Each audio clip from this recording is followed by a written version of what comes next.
Chennai central ரயில் நிலையத்தில் கெட்டுப்போன 1500 kilo mutton பறிமுதல் செய்யப்பட்டிருக்கிறது. அண்மை செய்தியை பார்த்து வருகிறோம்.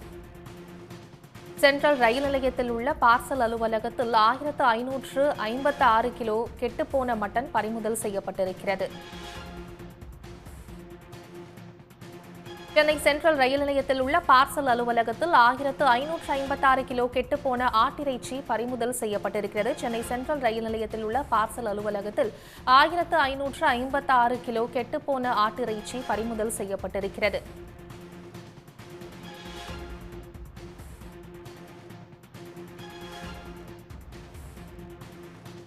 சென்னை சென்ட்ரல் ரயில் நிலையத்தில் 1500 கிலோ கெட்டுப்போன ஆட்டிறைச்சி பறிமுதல் செய்யப்பட்டிருக்கிறது. அண்மை செய்தியை பார்த்து வருகிறோம்.